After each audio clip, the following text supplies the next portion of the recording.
భారతీయుల మేధస్సు, నైపుణ్యం, చారిత్రక నేపథ్యం బయటికి వస్తున్నాయి. ఫలితంగా అద్భుతమైన కట్టడాలు, అంతకు మించి అనే స్థాయిలో ఉన్న పరిజ్ఞానం ప్రపంచ దేశాలకు తెలుస్తున్నాయి.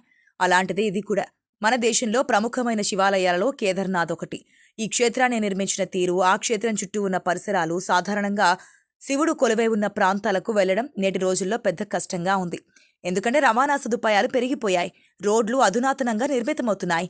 అందువల్ల శివుడు కొలువైన ప్రాంతాలకు ఒకప్పటితో పోల్చి చూస్తే సులువుగానే వెళ్లడం సాధ్యమవుతోంది. కానీ నేటి రోజుల్లోనూ కేదార్నాథ్ ప్రాంతానికి వాహనాల్లో వెళ్లడం కుదరదు. ఎందుకంటే ఆ ఆలయం నిర్మించిన ప్రాంతం అటువంటిది కాబట్టి. కాకపోతే అంతటి కఠినమైన వాతావరణం ఉన్న ప్రాంతాల్లో కేదార్నాథ్ ఆలయం నిర్మించడం ఇప్పటికే ఒక ఆశ్చర్యం, అద్భుతం, అనన్య సామాన్యం. ఇక కేదార్నాథ్ ఆలయ నిర్మాణం భారతీయ వాస్తు పరిజ్ఞానాన్ని ప్రపంచానికి చాటి చెబుతోంది. వందల సంవత్సరాలు ఎన్ని ప్రకృతి విపత్తులు ఎదురైనా సరే ఆలయం చెక్కు చెదరకుండా ఉందంటే మామూలు విషయం కాదు. వాస్తవానికి ఈ ఆలయాన్ని ఎవరు నిర్మించారనే విషయం ఇప్పటికీ సరిగా తెలియదు. చరిత్రకారులు ఈ ఆలయాన్ని 8వ శతాబ్దంలో నిర్మించారని అంటుంటారు. ఈ ఆలయం వయసు 1200 సంవత్సరాలు దాటిపోయింది. అయినప్పటికీ నేటికి చెక్కు చెదరకుండా ఉంది.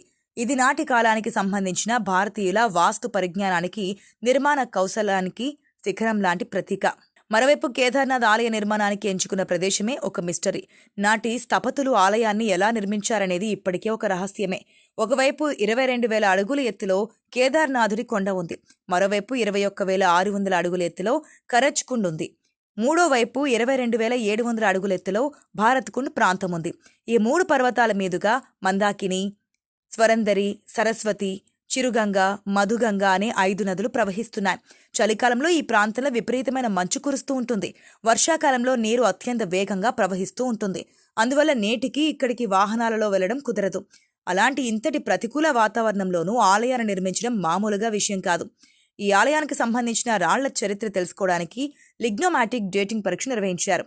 ఈ పరీక్షలో 14వ శతాబ్దం నుంచి 17వ శతాబ్దం వరకు ఆలయం పూర్తిగా మంచుతో నిండి ఉందని తేలింది. అయినప్పటికీ ఆలయం చెక్కుచెదరలేదు. ఇక 2013లో కేదార్నాథ్ ఆలయాన్ని అత్యంత దారుణమైన వరద చుట్టుముట్టింది. ఆ ప్రాంతంలో సగటు కంటే 375% ఎక్కువ వర్షపాతం నమోదైంది. చాలా మంది మరణించారు. అయితే అంతటి వరదల్లోనూ ఆలయం చెక్కుచెదరలేదు.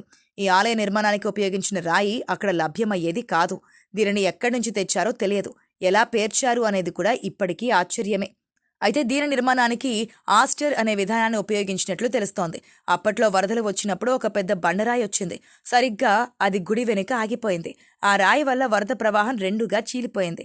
తద్వారా గుడికి ఎటువంటి నష్టం వాటిల్లలేదు. దీనిని బట్టి కేదార్నాథ్ ప్రాంతంలో ఏదో ఉంది, మనకు అంతుపట్టనిది, మనం అంచనా వేయలేనిది తెలుస్తోంది.